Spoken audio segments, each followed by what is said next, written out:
Assalamualaikum warahmatullahi wabarakatuh. Apa kabar sahabat Lautan Kisah? Semoga Allah senantiasa melimpahkan kesehatan, keberkahan rezeki, ketenangan hati, serta melindungi keluarga kita semua dimanapun berada. Sebelum kita memulai kisah hari ini, tuliskan di kolom komentar dari kota mana sahabat menyaksikan tayangan ini. Jangan lupa tekan tombol like, subscribe, dan bagikan video ini kepada keluarga maupun sahabat agar semakin banyak orang yang mendapatkan pelajaran berharga dari setiap kisah yang kami hadirkan. Mari kita mulai. Bunyi monitor jantung memenuhi ruang operasi. Beep. Beep. Beep. Suaranya semakin cepat. Seorang laki-laki berusia sekitar 50 tahun terbaring tak sadarkan diri di atas meja operasi. Seluruh tubuhnya tertutup kain steril. Hanya bagian perut yang telah dibuka untuk tindakan pembedahan yang terlihat di bawah sorot lampu operasi. 4 orang perawat berdiri di posisi masing-masing.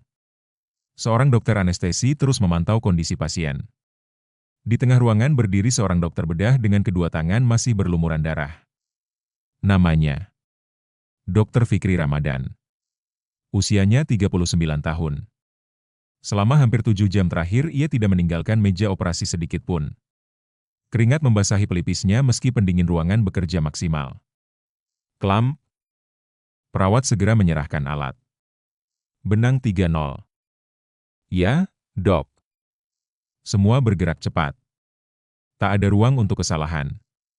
Di balik pintu ruang operasi, belasan anggota keluarga pasien menunggu dengan wajah penuh kecemasan. Sementara di saku jas operasi yang digantung di sudut ruangan, sebuah telepon genggam terus bergetar. 1 kali, 2 kali, 5 kali, 10 kali. Tak ada yang mengangkatnya. Di layar telepon itu terus muncul satu nama. Aisyah Hati Merah, 2 istrinya. Jarak antara ruang operasi dan rumah Fikri sebenarnya hanya sekitar 20 menit. Namun malam itu, 20 menit terasa lebih jauh daripada 2 dunia yang berbeda. Di rumah sederhana mereka, ruang makan telah ditata begitu indah. Taplak putih baru menutupi meja. Lilin-lilin kecil menyala pelan. Masakan kesukaan Fikri masih mengepulkan uap hangat. Rendang. Sup buntut. Sambal favoritnya. Dan sebuah kue kecil bertuliskan 12 tahun bersama. Di samping meja duduk seorang perempuan berhijab krem. Wajahnya cantik. Namun kedua matanya mulai berkaca-kaca. Dialah Aisyah Rahma. Sesekali ia melihat jam dinding. Pukul 8 malam. Lalu menatap layar telepon. Belum ada balasan. Ia mencoba menelepon lagi. Nada sambung terdengar. Namun tidak ada jawaban. Di sampingnya duduk seorang anak laki-laki berusia 10 tahun. Hafiz. Ia mengenakan kemeja putih yang sejak sore dipilih sendiri. Bu. Iya, nak. Ayah jadi pulang kan? Aisyah tersenyum. Iya. Mungkin operasi ayah belum selesai. Hafiz mengangguk pelan. Ia sudah terlalu sering mendengar jawaban itu. Operasi belum selesai. Masih ada pasien. Ada keadaan darurat. Ayah sedang di rumah sakit. Kalimat-kalimat itu bahkan sudah mampu ia lanjutkan sendiri tanpa perlu mendengarnya sampai selesai. Kembali ke ruang operasi. Tekanan darah turun, dok. Suara dokter anestesi terdengar tegang. Fikri langsung mengangkat kepala. Berapa? 70/40. Tambahkan cairan. Siap. Perawat bergerak semakin cepat. Fikri kembali fokus. Ia tidak lagi memikirkan waktu. Tidak lagi memikirkan telepon yang terus bergetar. Yang ada di hadapannya hanyalah satu tujuan. Menyelamatkan nyawa pasien. Baginya. Selama pasien masih berada di meja operasi, seluruh dunia harus menunggu. Pukul 9 malam. Di rumah. Lilin-lilin mulai habis terbakar. Sup buntut tidak lagi mengeluarkan uap. Es batu di gelas jus telah mencair seluruhnya. Hafiz tertidur di kursi makan sambil memeluk sebuah kotak hadiah. Hadiah yang ia tabung selama hampir 3 bulan dari uang jajannya. Ia ingin memberikannya kepada ayahnya malam itu. Aisyah perlahan mengangkat tubuh anaknya. membawanya ke kamar. Menyelimuti dengan lembut. Saat hendak keluar, Hafiz yang masih setengah tertidur berbisik lirih. "Bu." "Iya, sayang." "Kalau ayah datang, bangunkan Hafiz ya." Aisyah mengusap rambut anaknya. "Iya." Namun begitu pintu kamar ditutup, air matanya akhirnya jatuh. Ia menutup mulutnya sendiri agar tangisnya tidak terdengar. Ini bukan pertama kalinya. Bukan kedua kalinya. Bahkan ia sudah tidak mampu lagi menghitung berapa banyak janji keluarga yang harus dikorbankan karena panggilan rumah sakit. Ia tidak pernah membenci profesi suaminya. Tidak pernah. Yang ia rindukan hanyalah menjadi seseorang yang sesekali dipilih lebih dulu sebelum pekerjaan. Menjelang pukul 10 malam, lampu operasi akhirnya dimatikan. Semua orang menghela napas lega. Alhamdulillah. Operasi berhasil. Pasien berhasil melewati masa kritis. Fikri melepaskan sarung tangan operasinya. Tangannya terasa sangat pegal. Punggungnya nyeri karena berdiri terlalu lama.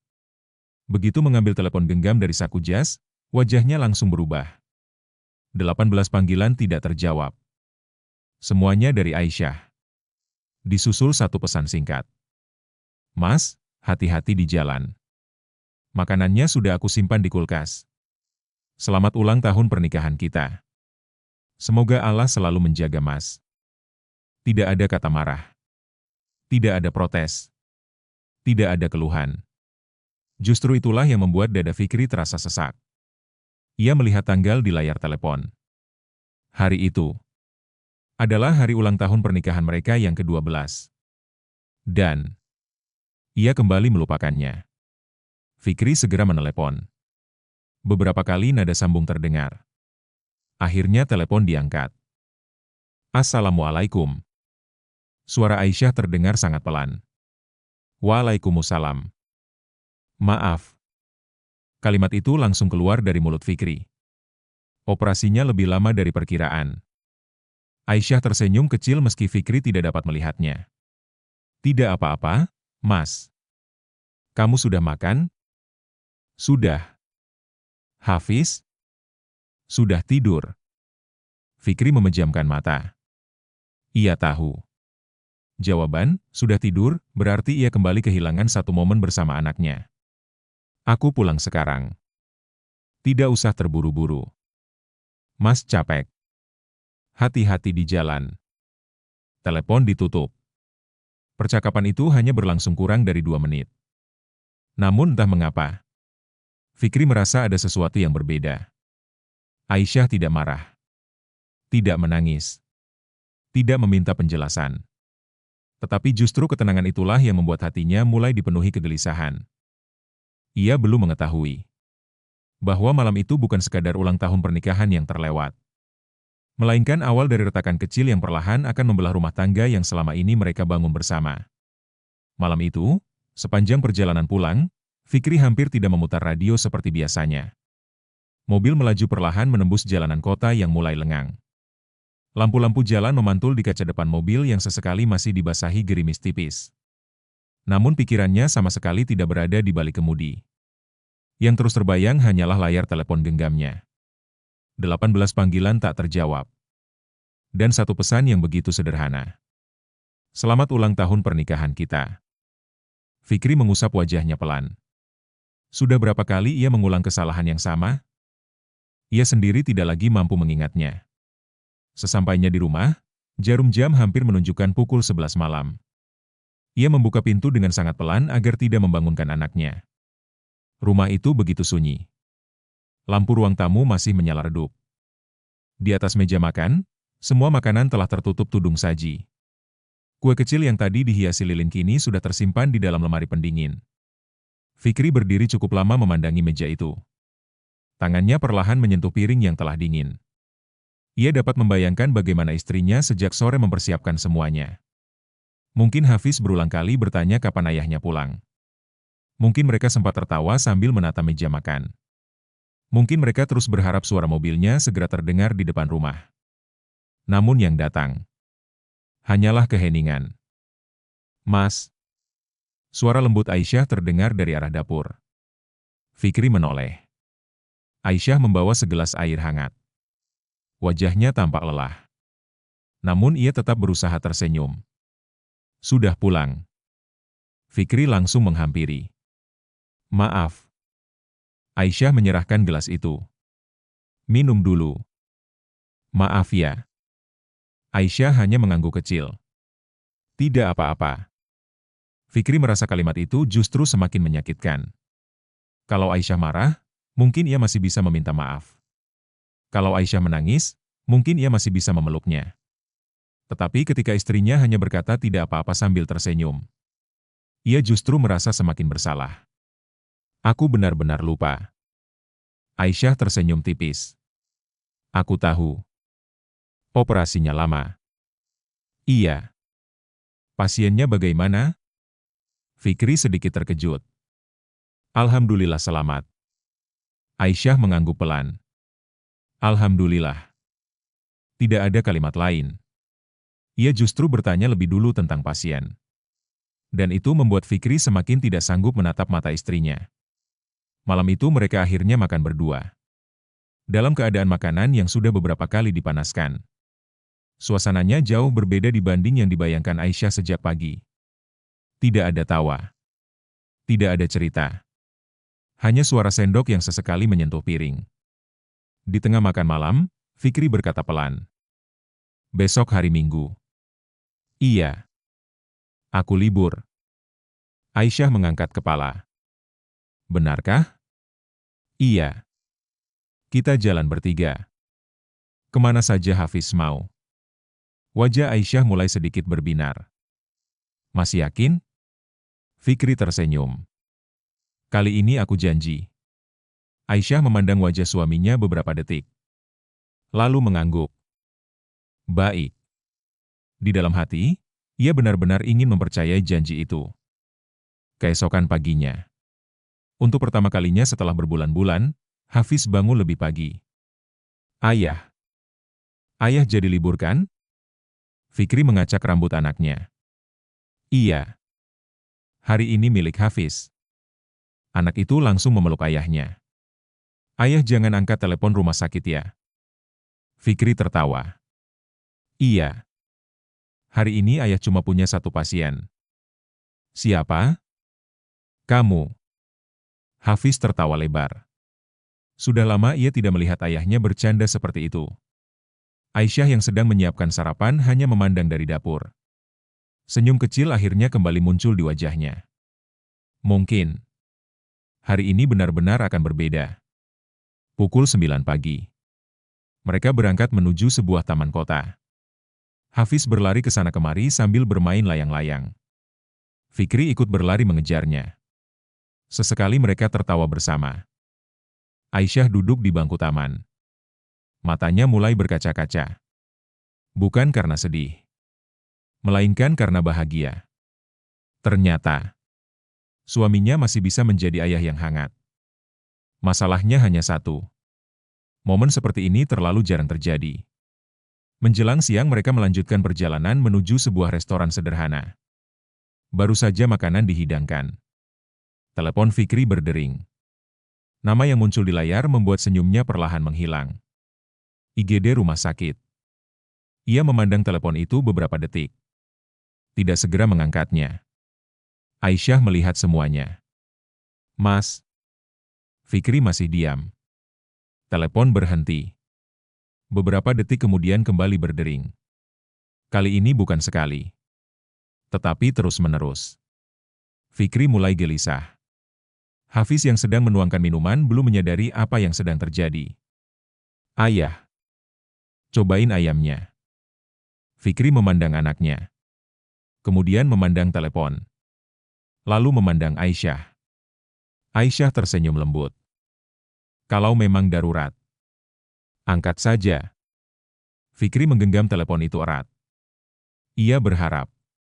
Semoga kali ini bukan keadaan yang mengharuskannya kembali ke rumah sakit. Namun ketika sambungan diangkat, suara panik dari seberang langsung terdengar. Dok, kami menerima korban kecelakaan beruntun. Ada 3 pasien dengan perdarahan hebat. Dokter bedah yang lain masih berada di luar kota. Kami benar-benar membutuhkan dokter sekarang. Fikri menutup mata beberapa detik. Dadanya terasa sesak. Di hadapannya duduk istri dan anak yang baru saja kembali merasakan kebersamaan setelah sekian lama. Di seberang telepon, 3 orang sedang menunggu kesempatan hidup. Pilihan itu datang begitu cepat, begitu kejam, dan begitu berat. Fikri belum sempat mengucapkan sepatah kata pun. Aisyah perlahan menggenggam tangan suaminya. Dengan senyum yang dipaksakan, ia berkata pelan, "Pergilah, Mas." Nyawa mereka tidak bisa menunggu. Kalimat itu terdengar sangat tenang. Namun jauh di dalam hati Aisyah, ada satu bagian yang kembali patah. Bagian yang selama ini terus ia sambung sendirian. Dan Fikri masih belum menyadari retakan itu telah semakin lebar. Restoran yang semula dipenuhi tawa keluarga itu mendadak terasa sunyi. Suara musik lembut yang mengalun di sudut ruangan seolah menghilang. Yang terdengar kini hanyalah detak jantung Fikri sendiri. Di satu sisi, ia melihat Hafiz yang sedang tersenyum sambil memotong ayam goreng di piringnya. Di sisi lain, suara panik dari telepon masih terdengar. "Dok, pasien pertama mengalami perdarahan dalam. Pasien kedua tekanan darahnya terus turun. Pasien ketiga masih terjepit dan sedang dievakuasi. Kami tidak bisa menunggu lebih lama." Fikri memejamkan mata. Sebagai seorang dokter bedah, ia tahu persis arti setiap kalimat itu. Yang dipertaruhkan bukan hanya waktu, melainkan kehidupan 3 keluarga yang sedang berharap orang yang mereka cintai masih bisa diselamatkan. Aisyah memperhatikan wajah suaminya. Ia sudah terlalu mengenal ekspresi itu. Ekspresi ketika Fikri sedang berusaha memilih antara 2 amanah yang sama-sama penting. Perlahan ia menganggukkan kepala. "Mas." Fikri menatap istrinya. "Pergilah. Aku dan Hafiz tidak apa-apa." Fikri menggenggam tangan Aisyah erat. "Maaf." Aisyah tersenyum. "Tidak usah minta maaf. Kalau memang Allah sedang menitipkan nyawa orang kepada Mas, jalankan amanah itu." Fikri mengangguk pelan. Namun sebelum berdiri, ia menoleh kepada Hafiz. "Nak." "Iya, Yah." "Ayah." Belum sempat kalimat itu selesai, Hafiz langsung tersenyum. "Ayah mau ke rumah sakit ya?" Fikri terdiam. "Kok Hafiz tahu?" Anak itu mengangkat bahu. "Soalnya setiap ayah bilang mau jalan sama Hafiz, biasanya telepon rumah sakit berbunyi." Kalimat sederhana itu membuat dada Fikri seperti diremas. Anak berusia 10 tahun itu mengucapkannya tanpa marah, tanpa kecewa. Seolah-olah keadaan itu sudah menjadi sesuatu yang biasa. Padahal, tidak ada anak yang seharusnya terbiasa ditinggalkan ayahnya. Fikri berjongkok di depan Hafiz. Ia mengusap kepala anaknya. "Maaf ya." Hafiz tersenyum kecil. "Tidak apa-apa. Ayah kan menyelamatkan orang." Fikri memeluk putranya erat. Pelukan itu terasa jauh lebih berat dibanding biasanya. Entah mengapa, ada perasaan bersalah yang semakin sulit dijelaskan. Selama ini ia selalu berpikir anaknya memahami pekerjaannya. Namun kini ia baru menyadari. Mungkin bukan memahami, melainkan terbiasa menahan kecewa. Beberapa menit kemudian, mobil Fikri melaju meninggalkan restoran. Dari balik kaca, ia sempat melihat Aisyah dan Hafiz masih berdiri di depan pintu. Keduanya melambaikan tangan, masih tersenyum. Namun ketika mobil itu menghilang di tikungan jalan, senyum Aisyah perlahan memudar. Ia menarik napas panjang, lalu menundukkan kepala. Hafiz menggenggam tangan ibunya. "Bu." "Iya, Nak. Kita jadi makan berdua lagi ya?" Aisyah menoleh. Anaknya masih tersenyum. Tetapi ada kesedihan yang tidak mampu disembunyikan dari sorot matanya. Aisyah mengusap pipi Hafiz. "Iya. Yang penting ayah bisa menyelamatkan pasien." Hafiz mengangguk. "Iya. Guru di sekolah juga bilang begitu." Mereka kembali duduk di meja makan. Kursi yang seharusnya ditempati Fikri tetap kosong. Pelayan restoran beberapa kali melirik ke arah mereka. Tak lama kemudian, makanan yang semula hangat kembali menjadi dingin. Untuk kedua kalinya dalam 2 hari berturut-turut. Sementara itu, di instalasi gawat darurat Rumah Sakit Bina Sehat, suasana benar-benar kacau. Korban kecelakaan beruntun terus berdatangan. Suara tandu beradu dengan lantai. Tangisan keluarga memenuhi lorong rumah sakit. Perawat berlari dari satu ruangan ke ruangan lain. Begitu Fikri turun dari mobil, seorang residen langsung menghampirinya. "Dok." Pasien laki-laki 35 tahun. Ruptur limpa. Perdarahan intraabdomen. Tekanan darah terus turun. Fikri langsung mengenakan pakaian operasi. Siapkan kamar operasi 1. Pasien kedua, trauma hati.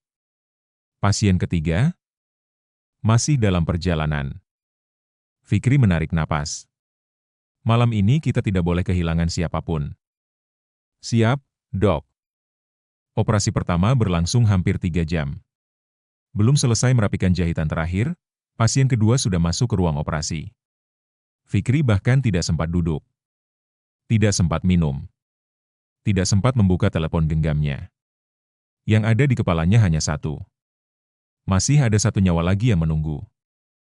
Pukul 2:30 dini hari. Operasi ketiga akhirnya selesai. Fikri melepaskan masker operasinya. Wajahnya terlihat sangat lelah. Matanya merah karena tidak tidur hampir 20 jam. Ia duduk sebentar di ruang dokter. Barulah ia mengambil telepon genggamnya. Tidak ada panggilan. Tidak ada pesan dari Aisyah. Tidak ada pesan dari Hafiz. Hanya sebuah foto yang dikirim melalui aplikasi pesan. Foto meja makan. Di atasnya masih ada kue ulang tahun pernikahan mereka. Namun kini lilinnya telah padam. Di samping kue itu terdapat sebuah kotak hadiah kecil yang belum sempat dibuka. Di bawah foto itu hanya ada satu kalimat. Hadiah dari Hafiz masih menunggu ayah. Fikri menatap foto itu cukup lama. Matanya mulai berkaca-kaca. Ia tidak mengetahui isi hadiah tersebut. Namun entah mengapa, untuk pertama kalinya dalam bertahun-tahun menjadi dokter, ia bertanya kepada dirinya sendiri. Apakah aku sudah menjadi dokter yang baik? Tetapi gagal menjadi suami dan ayah yang baik? Pertanyaan itu terus berputar di dalam kepalanya. Dan tanpa ia sadari. Malam itulah awal dari pergulatan batin yang perlahan akan mengubah seluruh cara pandangnya tentang arti sebuah pengorbanan. Ketika Fikri mulai berusaha memperbaiki hubungan dengan keluarganya. Namun setiap kali ia mencoba hadir sebagai suami dan ayah, keadaan darurat di rumah sakit selalu datang seolah menguji batas kesabaran seluruh anggota keluarganya. Tanpa mereka sadari, retakan kecil yang selama ini diabaikan mulai berubah menjadi jurang yang semakin sulit dijembatani. Pagi itu, matahari baru saja terbit ketika Dr. Fikri Ramadan akhirnya tiba di rumah. Tubuhnya terasa sangat lelah. Matanya sembab karena semalaman tidak tidur. Jas putih yang dikenakannya masih menyisakan bercak-bercak kecil darah yang telah mengering, saksi bisu dari 3 operasi besar yang berhasil menyelamatkan 3 nyawa. Begitu membuka pintu rumah, suasana begitu sunyi. Jam dinding menunjukkan pukul 6:15. Biasanya pada jam seperti itu, Hafiz sudah sibuk bersiap ke sekolah. Aisyah menyiapkan sarapan. Dan aroma teh hangat memenuhi ruang makan. Namun pagi itu, yang terdengar hanya suara kipas angin dan detak jam dinding. Fikri melangkah menuju meja makan. Di sana masih terdapat kotak hadiah kecil yang semalam tidak sempat dibukanya. Di sampingnya ada secari kertas bertuliskan tulisan tangan Hafiz. Untuk ayah. Tangan Fikri mulai bergetar. Ia membuka kotak itu perlahan.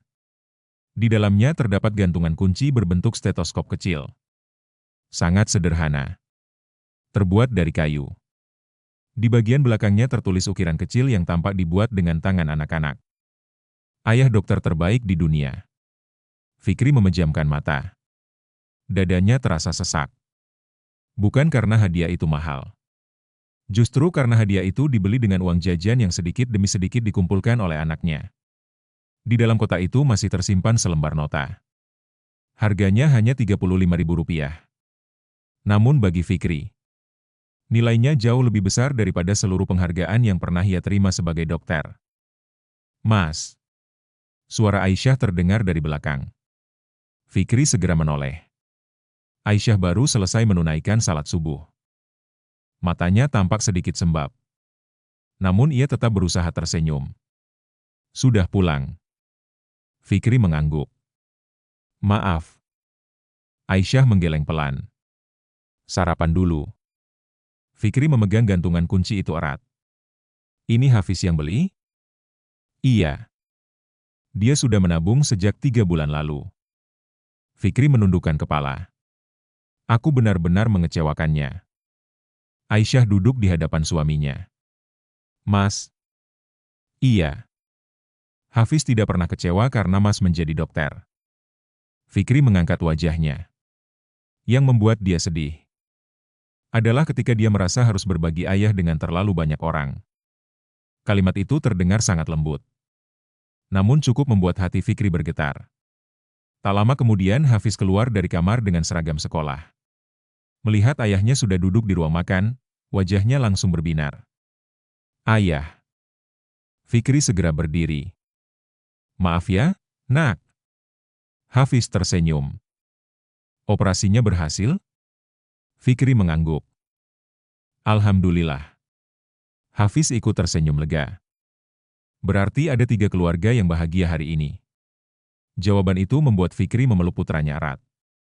Anak kecil itu masih mampu berpikir tentang kebahagiaan orang lain. Padahal dirinya sendiri baru saja kehilangan momen bersama ayahnya. Sebelum berangkat sekolah, Hafiz tiba-tiba bertanya, Ayah. Iya? Boleh tanya? Tentu.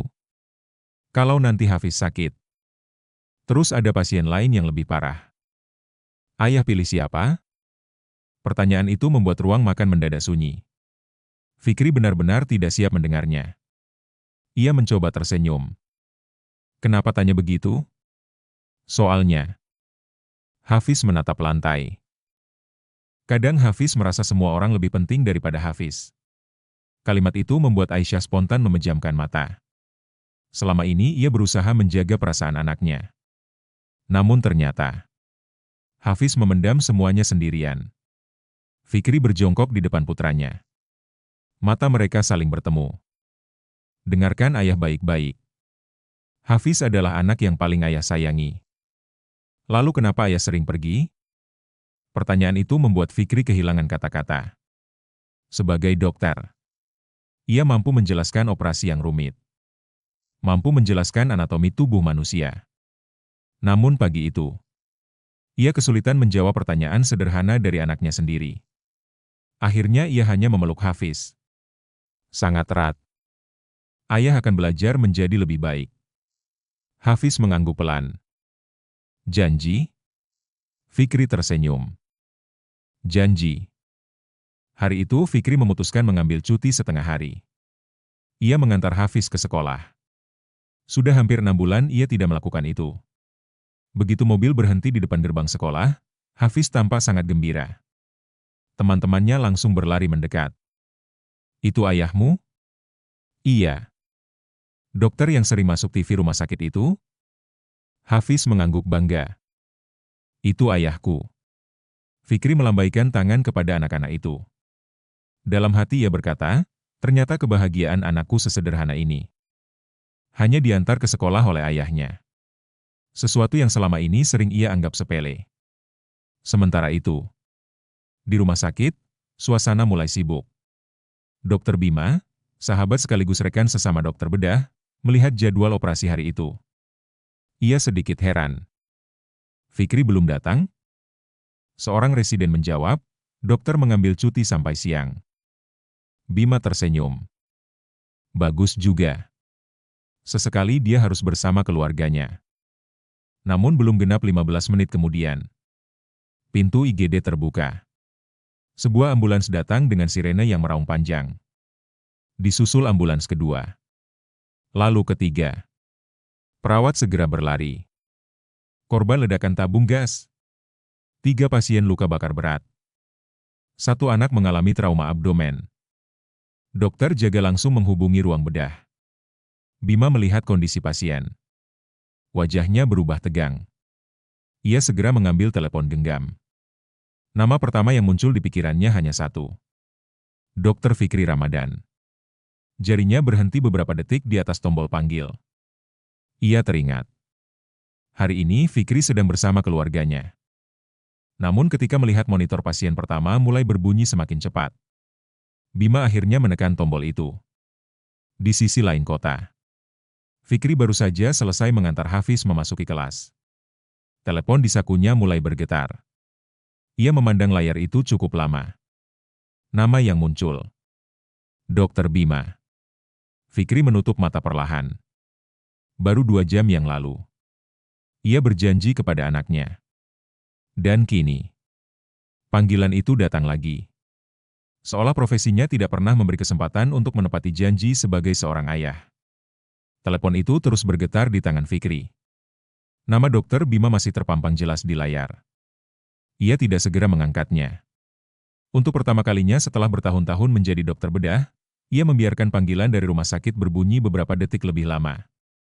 Di sampingnya, Hafiz baru saja berlari masuk ke gerbang sekolah. Anak itu sempat menoleh ke belakang. Melambaikan tangan. Ayah, jangan lupa nanti jemput Hafiz ya. Fikri membalas lambaian itu sambil tersenyum. Insya Allah. Namun begitu Hafiz menghilang di balik pintu kelas, telepon kembali bergetar. Kali ini lebih panjang. Fikri akhirnya mengangkatnya. Assalamualaikum. Di seberang terdengar suara Bima yang dipenuhi kepanikan. Waalaikumsalam. Fikri, maaf mengganggu. Ada apa? Ledakan tabung gas di sebuah rumah kontrakan. Korban terus berdatangan. IGD penuh. Fikri langsung terdiam. Bima melanjutkan, aku sudah mulai operasi pertama. Tapi masih ada pasien anak dengan perdarahan dalam. Dokter bedah anak sedang mengikuti seminar di luar kota. Kami butuh bantuanmu. Fikri memejamkan mata. Ia tahu. Kalau yang menelepon adalah Bima, berarti keadaan benar-benar darurat. Sahabatnya itu bukan tipe orang yang mudah meminta bantuan. Aku berangkat sekarang. Terima kasih. Telepon ditutup. Fikri masih berdiri di tempat yang sama. Pandangannya kosong. Baru beberapa menit yang lalu ia berjanji akan menjemput Hafiz sepulang sekolah. Kini, janji itu kembali berada di ujung tanduk. Ia segera menghubungi Aisyah. Telepon diangkat setelah dering kedua. Assalamualaikum. Waalaikumsalam. Aisyah. Iya, Mas. Maaf. Belum sempat Fikri melanjutkan kalimatnya, Aisyah sudah memahami maksudnya. Mas dipanggil lagi? Iya. Korban ledakan. Anak-anak. Beberapa detik hening. Aisyah menarik napas panjang. Nanti biar aku yang jemput Hafiz. Fikri menutup mata. Maaf. Hati-hati di jalan. Telepon ditutup. Percakapannya bahkan tidak sampai 1 menit. Namun setelah sambungan berakhir, Aisyah masih memandangi layar telepon cukup lama. Entah sejak kapan. Kata, maaf, menjadi kalimat yang paling sering ia dengar dari suaminya. 1 jam kemudian, ruang operasi kembali dipenuhi kesibukan. Korban pertama berhasil ditangani oleh Bima. Kini giliran seorang anak perempuan berusia 8 tahun yang harus segera menjalani operasi. Fikri berdiri di samping meja operasi. Wajah kecil anak itu dipenuhi luka bakar. Tangannya menggenggam boneka kelinci yang sebagian bulunya telah menghitam terkena api. Seorang perawat hendak mengambil boneka itu. Namun anak kecil tersebut yang masih setengah sadar menggenggamnya lebih erat. Jangan. Suara kecil itu hampir tidak terdengar. Itu hadiah dari ayah. Fikri menelan ludah. Dadanya mendadak terasa sesak. Entah mengapa wajah Hafiz tiba-tiba terbayang di benaknya.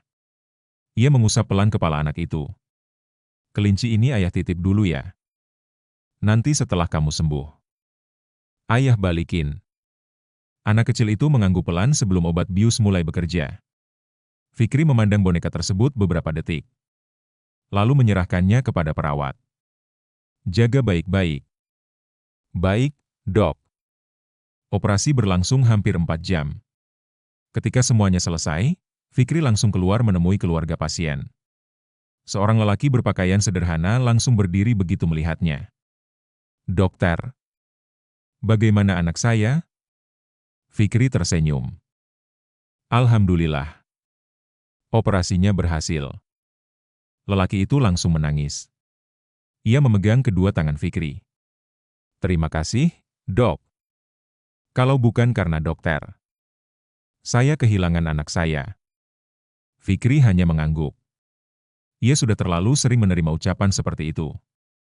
Namun hari itu, entah mengapa, kalimat tersebut tidak mampu menghilangkan rasa bersalah yang sejak pagi memenuhi dadanya. Menjelang sore, Fikri baru menyadari sesuatu. Ia melihat jam tangan. Pukul 4:10. Wajahnya langsung berubah. "Hafiz." Ia segera mengambil telepon genggam. Belasan pesan sudah masuk. Bukan dari Aisyah, melainkan dari guru kelas Hafiz. "Dokter Fikri, kami hanya ingin memastikan. Hafiz mengatakan hari ini ayahnya akan menjemput. Karena belum ada yang datang, kami masih menunggu bersama Hafiz di sekolah." Wajah Fikri seketika pucat. Tangannya gemetar. Ia langsung menelepon Aisyah. Telepon segera diangkat. "Aisyah." "Iya, Mas. Hafiz belum dijemput?" Di seberang terdengar keheningan. Lalu suara Aisyah terdengar sangat pelan. "Mas, aku juga baru tahu. Tadi ada tetangga yang tiba-tiba pingsan. Aku mengantar ke puskesmas. Aku pikir Mas sempat menjemput Hafiz." Jantung Fikri berdegup sangat keras. Ia segera berlari menuju parkiran. Sepanjang perjalanan menuju sekolah, satu pikiran terus menghantuinya. Ya Allah, jangan sampai Hafiz merasa ayah benar-benar melupakannya. 40 menit kemudian, mobil Fikri berhenti di depan sekolah. Gerbang sudah hampir ditutup. Di teras sekolah hanya tersisa seorang guru perempuan dan Hafiz. Anak itu duduk di bangku panjang. Tas sekolahnya masih dipeluk erat. Begitu melihat mobil ayahnya, Hafiz langsung berdiri. Ia tidak menangis. Tidak marah. Ia justru tersenyum. "Ayah datang." Fikri berlari menghampiri. "Maaf, Nak. Hafiz nunggu lama?" Hafiz menggeleng pelan. "Tidak apa-apa. Tadi Bu Guru nemenin Hafiz." Guru kelas itu tersenyum sopan. "Anaknya luar biasa, Dok. Dia tidak mengeluh sedikit pun. Dia cuma bilang." Guru itu berhenti sejenak. "Kalau ayahnya pasti sedang menyelamatkan orang." Kalimat itu membuat Fikri tidak sanggup lagi menahan air matanya. Ia memeluk Hafiz sangat erat. Sementara Hafiz hanya menepuk-nepuk punggung ayahnya. Seolah justru anak kecil itulah yang sedang menghibur orang tuanya. Di dalam mobil, dalam perjalanan pulang, Hafiz memandang keluar jendela. Lalu bertanya pelan, "Ayah." "Iya, Nak. Kalau nanti Hafiz sudah besar, bolehkah Hafiz tidak jadi dokter?" Fikri sedikit terkejut. "Kenapa?" Hafiz menjawab dengan polos, "Soalnya Hafiz takut nanti anak Hafiz juga sering menunggu ayahnya." Kalimat itu menghantam hati Fikri jauh lebih keras daripada kritik siapapun yang pernah ia dengar. Ia tidak mampu menjawab. Ia hanya menggenggam kemudi lebih erat. Sementara di sampingnya, Hafiz kembali memandang jalanan sore tanpa mengetahui bahwa kata-katanya baru saja membuka luka yang selama ini disembunyikan ayahnya. Perjalanan pulang sore itu terasa jauh lebih panjang daripada biasanya. Di dalam mobil tidak terdengar suara musik. Tidak ada percakapan. Hanya suara mesin kendaraan yang sesekali bercampur dengan hujan rintik-rintik yang mulai membasahi kaca depan. Fikri sesekali melirik ke arah Hafiz. Anaknya duduk diam sambil memeluk tas sekolah. Tatapannya lurus keluar jendela. Tidak menangis. Tidak mengeluh. Justru sikap itulah yang membuat hati Fikri semakin terasa berat. Ia berharap Hafiz marah, berteriak, atau setidaknya mengatakan bahwa dirinya kecewa. Namun anak itu memilih diam. Diam yang jauh lebih menyakitkan daripada 1000 kata. Sesampainya di rumah, Aisyah sudah berdiri di depan pintu. Begitu melihat Hafiz turun dari mobil, ia langsung memeluk putranya. "Maaf ya, sayang. Hafiz menggeleng sambil tersenyum. Tidak apa-apa, Bu. Yang penting ayah sudah datang. Aisyah menatap wajah anaknya beberapa saat. Ia tahu. Senyum itu bukan tanda semuanya baik-baik saja. Melainkan cara seorang anak menjaga perasaan kedua orang tuanya. Hal yang seharusnya tidak perlu dilakukan oleh anak seusianya. Malam itu mereka makan bersama. Fikri sengaja mematikan telepon genggamnya. Ia ingin benar-benar hadir untuk keluarganya. Beberapa kali ia mencoba mengajak Hafiz bercerita tentang sekolah, tentang pelajaran, tentang teman-temannya. Namun jawaban Hafiz jauh lebih singkat daripada biasanya. Iya, ya. Seru. Baik. Anak yang biasanya tidak pernah berhenti bercerita itu kini lebih banyak menunduk sambil mengaduk nasi di piringnya. Fikri mulai menyadari. Bukan hanya waktu yang hilang. Kedekatan mereka pun perlahan mulai menjauh. Setelah makan malam selesai, Aisyah membantu Hafiz mengerjakan pekerjaan rumah sekolah. Sementara Fikri membereskan meja makan. Saat itulah ia menemukan sebuah kertas kecil yang terlipat di bawah taplak meja. Kertas itu tampaknya jatuh dari buku milik Hafiz. Tanpa sengaja Fikri membukanya. Di bagian atas tertulis, "Karangan, Pahlawanku." Fikri tersenyum. Mungkin anaknya menulis tentang dirinya. Namun semakin lama membaca, senyumnya perlahan menghilang. Pahlawaku adalah ayahku. Ayahku seorang dokter bedah. Ayah sering menyelamatkan orang. Banyak orang bilang ayah hebat. Aku juga bangga. Tulisan itu berhenti sejenak. Lalu berlanjut dengan huruf yang mulai tidak rapi. Tapi kadang aku berharap. Semoga suatu hari nanti, ayah bisa menjadi pahlawan di rumah juga. Tangan Fikri mulai gemetar. Di sudut kanan bawah kertas terlihat bekas tetesan air. Entah air hujan. Entah air mata. Ia tidak tahu. Namun ia tahu satu hal. Kalimat itu ditulis oleh anak yang selama ini selalu berkata tidak apa-apa. Malam semakin larut. Hafiz sudah tertidur. Fikri duduk di ruang kerja kecil di dalam rumah. Kertas karangan itu masih berada di tangannya. Aisyah datang membawa 2 cangkir teh hangat. Ia duduk di samping suaminya. Tidak ada yang berbicara selama beberapa menit. Fikri akhirnya membuka percakapan. Aisyah. Iya. Kenapa kamu tidak pernah cerita kalau Hafiz memendam semua ini? Aisyah tersenyum tipis. Aku sudah beberapa kali mencoba. Tapi setiap kali aku ingin bicara, telepon rumah sakit selalu lebih dulu berbunyi. Kalimat itu membuat Fikri kembali terdiam. Aisyah melanjutkan dengan suara yang tetap lembut. Mas. Iya. Aku tidak pernah iri kepada pasien-pasien Mas. Fikri memandang istrinya. Aku juga tidak pernah marah karena Mas sering dipanggil operasi. Lalu, aku hanya takut. Aisyah menundukkan kepala. Suatu hari nanti Hafiz berhenti berharap ayah akan datang. Ruangan kembali sunyi. Kalimat itu jauh lebih menakutkan daripada semua operasi yang pernah dihadapi Fikri. Karena ia tahu. Harapan seorang anak yang perlahan menghilang seringkali tidak kembali dengan mudah. Keesokan paginya, Fikri datang ke rumah sakit lebih awal. Namun kali ini langkahnya terasa lebih lambat. Ia terus memikirkan tulisan Hafiz. Semoga suatu hari nanti ayah bisa menjadi pahlawan di rumah juga. Kalimat itu berulang-ulang terngiang di kepalanya. Di ruang dokter, Dokter Bima memperhatikan perubahan sahabatnya. Kamu kelihatan beda. Fikri tersenyum hambar. Capek. Bukan? Bima menggeleng. Ini bukan wajah orang capek. Ini wajah orang yang sedang kehilangan sesuatu. Fikri tidak langsung menjawab. Beberapa saat kemudian ia berkata pelan. Bim? Iya. Pernah tidak kamu merasa kita terlalu sibuk menyelamatkan kehidupan orang lain, sampai lupa menjaga kehidupan kita sendiri? Bima terdiam. Pertanyaan itu tidak mudah dijawab. Karena ia sendiri pernah mengalaminya. Namun sebelum sempat berbicara, pintu ruang dokter diketuk. Seorang perawat masuk dengan wajah panik. Dok, ada pasien VIP. Siapa? Ketua Yayasan Rumah Sakit terkena serangan usus buntu akut. Beliau meminta hanya Dr. Fikri yang mengoperasi. Fikri menghela napas panjang. Ia kembali berdiri. Mengambil jas putihnya. Sebelum melangkah menuju ruang operasi, telepon genggamnya kembali bergetar. Pesan dari Aisyah. Mas, hari Jumat nanti jangan lupa ya. Hafiz terpilih menjadi pembaca doa pada acara pentas sekolah.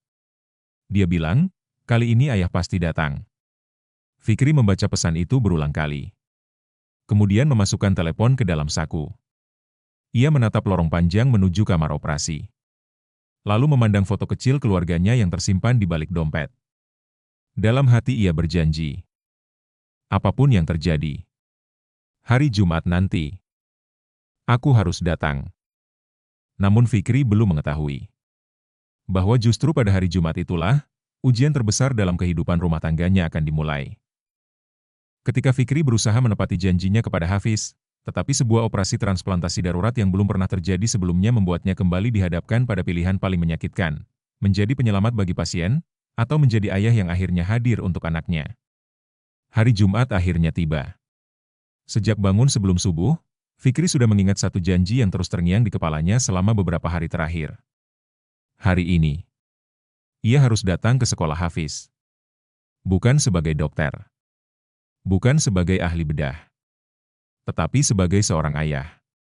Ia bahkan sengaja menukar jadwal praktik pagi dengan dokter lain agar memiliki waktu menghadiri pentas sekolah. Sebelum berangkat ke rumah sakit, ia menghampiri kamar Hafiz. Anaknya masih sibuk mengenakan seragam putih lengkap dengan peci hitam. Di tangannya ada secari kertas berisi teks doa yang akan dibacakannya nanti. Ayah. Iya, nak. Hari ini ayah datang kan? Fikri tersenyum lebar. Insya Allah. Benar? Iya. Hari ini ayah sudah kosongkan jadwal. Hafiz langsung memeluk ayahnya. Alhamdulillah. Akhirnya ayah lihat Hafiz tampil. Di sudut pintu, Aisyah memperhatikan mereka sambil tersenyum. Sudah lama ia tidak melihat wajah Hafiz secerah pagi itu. Dalam hati, ia ikut berdoa. Ya Allah, semoga kali ini benar-benar terjadi. Sesampainya di rumah sakit, Fikri langsung menemui Dr. Bima. Bim? Iya. Operasi elektif pagi ini semua sudah dialihkan? Sudah. Kalau tidak ada keadaan darurat, jam 9 kamu sudah bisa pergi. Fikri mengangguk lega.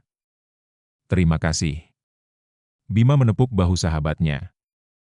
Pergilah. Anakmu sudah terlalu sering menunggu. Fikri tersenyum. Insya Allah.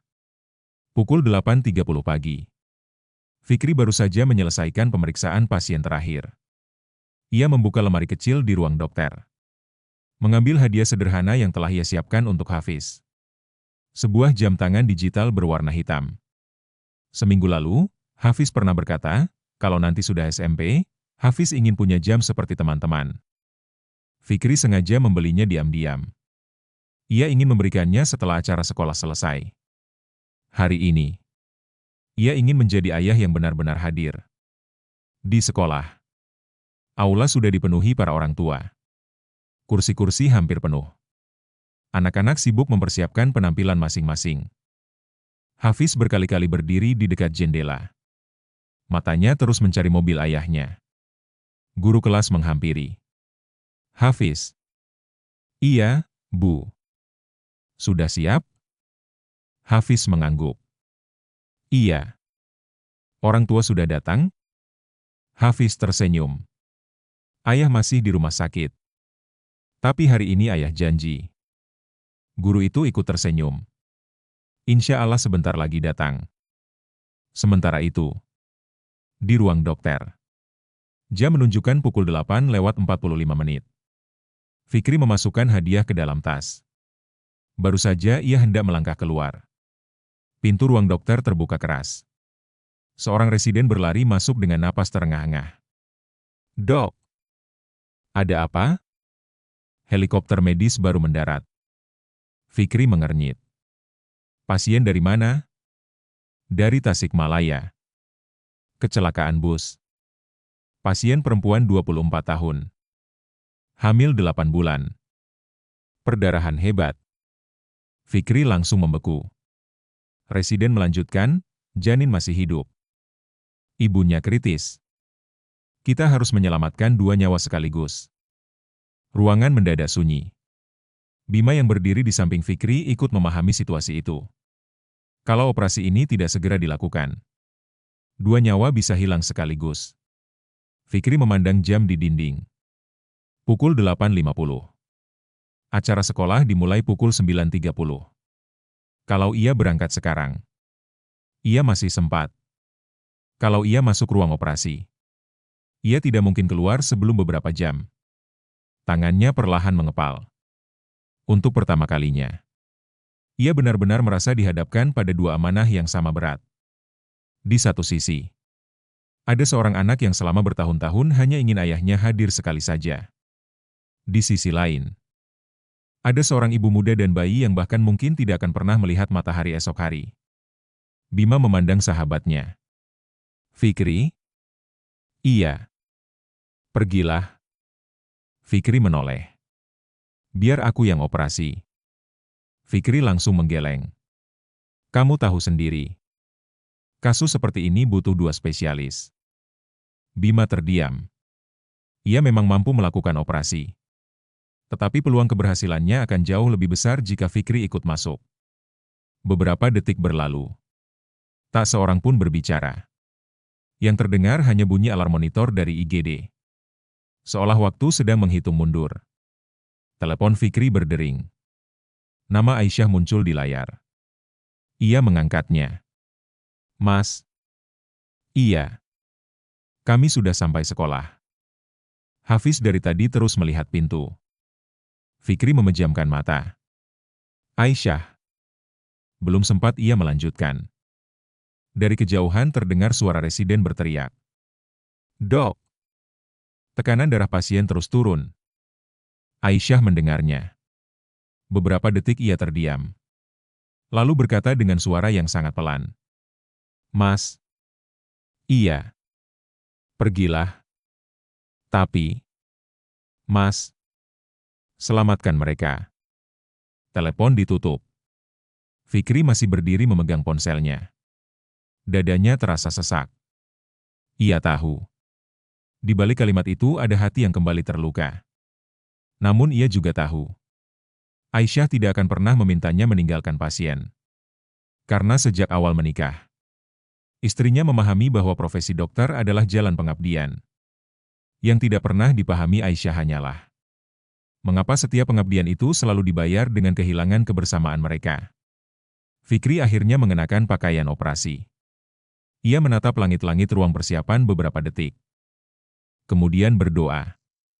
Ya Allah, kalau hari ini Engkau kembali memilihku menjadi jalan keselamatan seseorang, maka kuatkanlah keluargaku. Karena hanya Engkau yang mampu menjaga hati mereka ketika aku tidak berada di sisi mereka. Ia memasuki ruang operasi. Pintu tertutup perlahan. Di saat yang hampir bersamaan, di aula sekolah, pembawa acara mulai memanggil nama peserta pertama.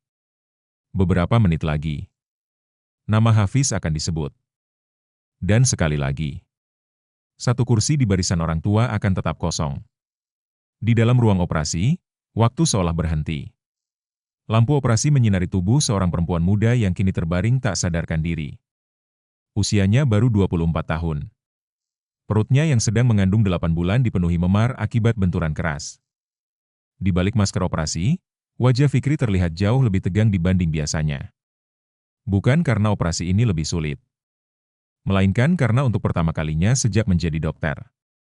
Di balik pikirannya terus terbayang wajah Hafiz.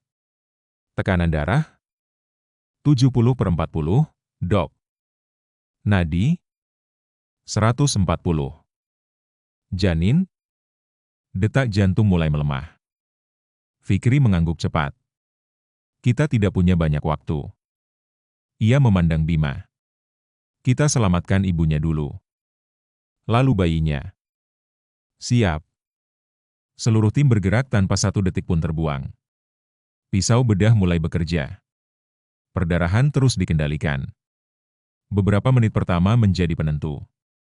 Di luar ruang operasi, suami pasien terus berjalan mondar-mandir sambil memeluk ibu mertuanya yang terus menangis.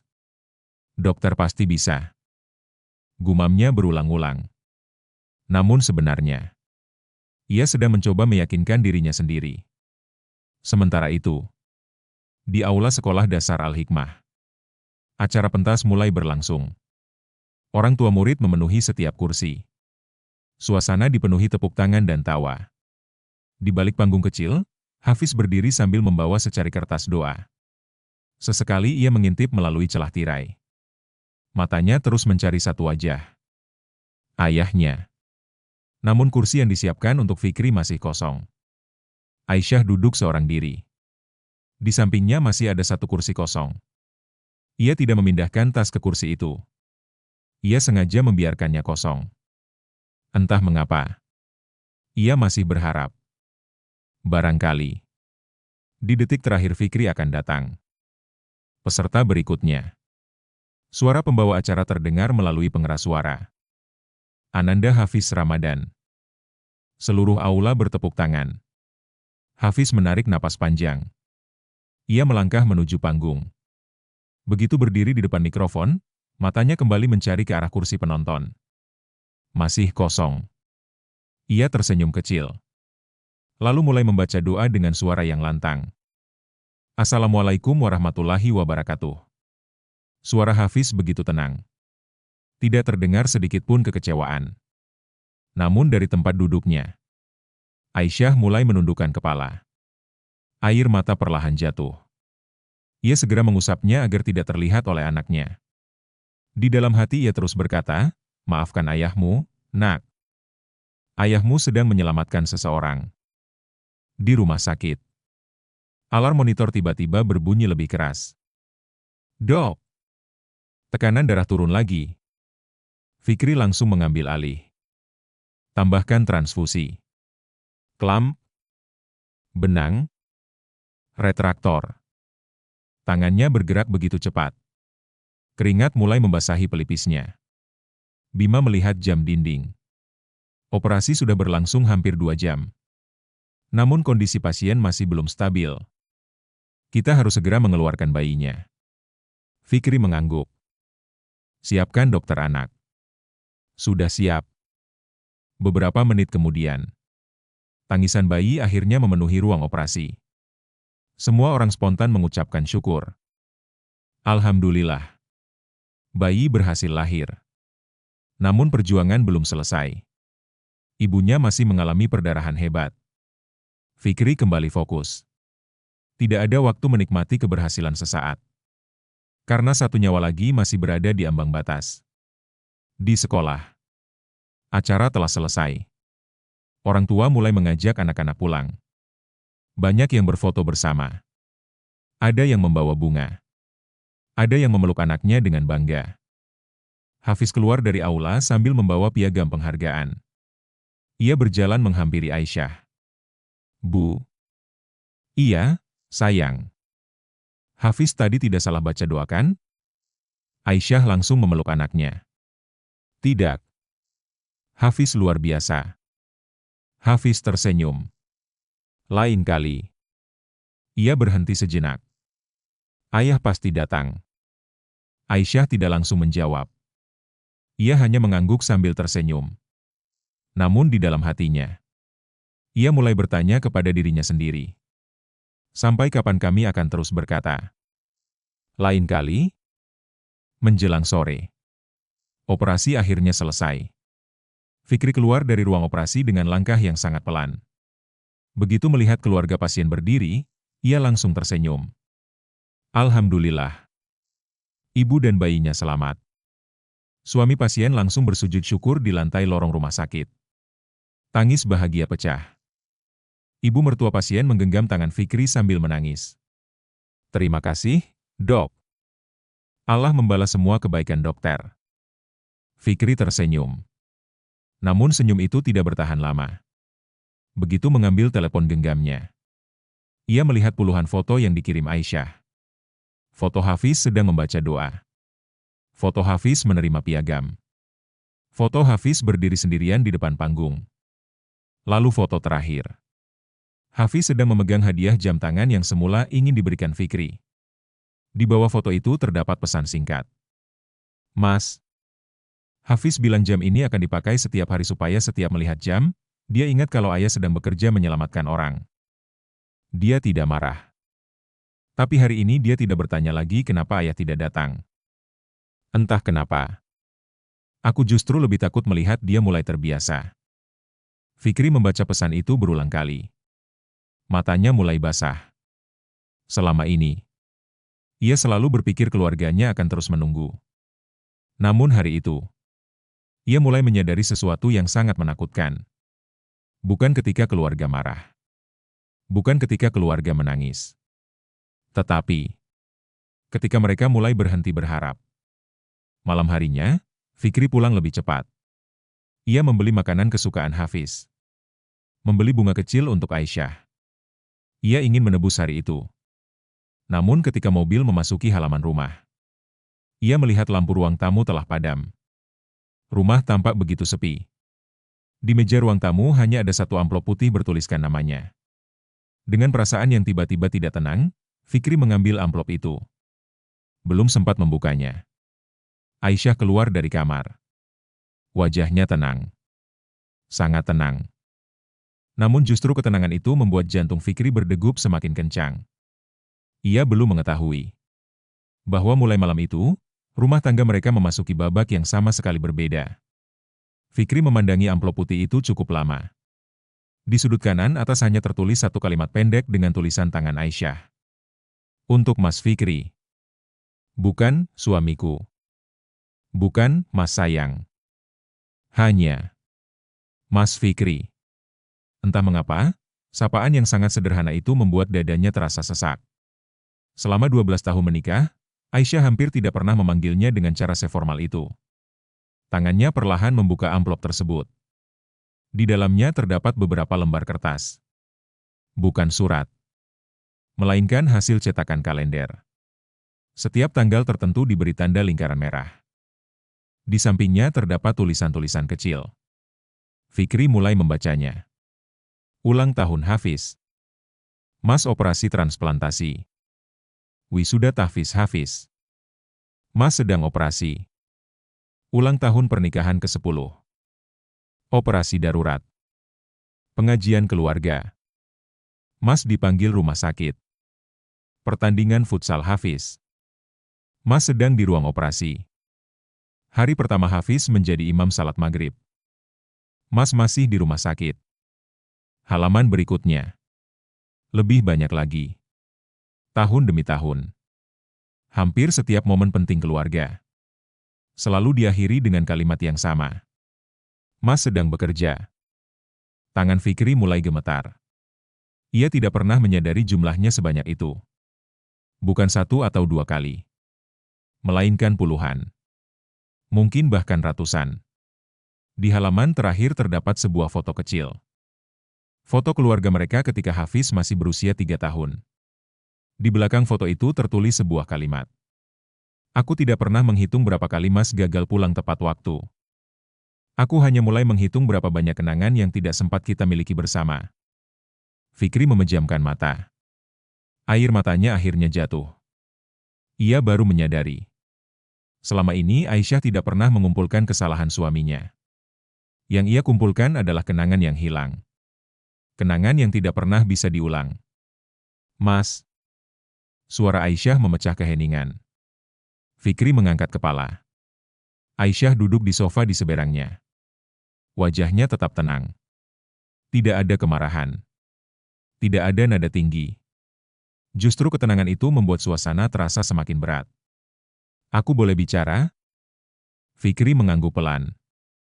Tentu. Aisyah menarik napas panjang. Mas. Aku bangga punya suami seorang dokter.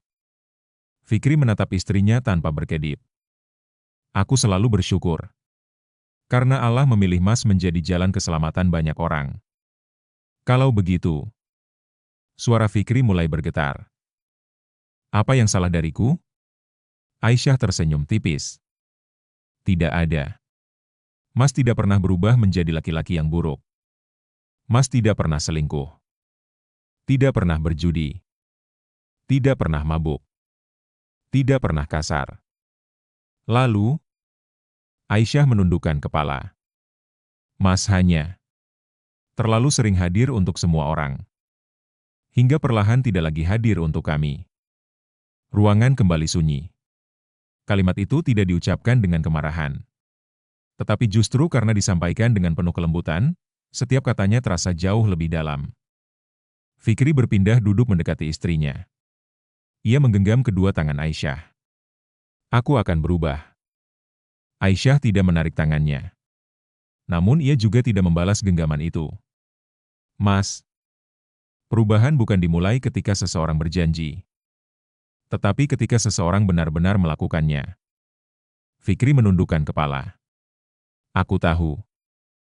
Aku akan belajar. Aisyah mengangguk pelan. Aku percaya. Tapi aku juga lelah. Kalimat terakhir itu hampir tidak terdengar. Namun cukup membuat Fikri merasa seperti kehilangan pijakan. Selama ini ia selalu menganggap Aisyah perempuan yang kuat. Kini ia baru sadar. Orang yang paling kuat pun bisa lelah. Malam semakin larut. Setelah Aisyah masuk ke kamar, Fikri masih duduk sendirian di ruang tamu. Kalender penuh lingkaran merah itu masih berada di pangkuannya. Satu persatu tanggal kembali ia baca. Ada hari ulang tahun. Ada hari kelulusan. Ada acara keluarga. Ada janji yang pernah ia ucapkan. Semuanya berubah menjadi pengingat bahwa waktu tidak pernah bisa diputar kembali. Telepon genggamnya tiba-tiba berdering. Dokter Bima. Halo. Fikri? Iya. Besok rapat departemen bedah. Jangan lupa. Fikri terdiam beberapa saat. Lalu bertanya, Bim. Iya? Menurutmu, apa rumah sakit ini benar-benar tidak bisa berjalan tanpa aku? Bima ikut terdiam. Pertanyaan itu terasa aneh. Karena selama ini Fikri selalu menjadi orang pertama yang datang ketika dipanggil. Akhirnya Bima menjawab jujur.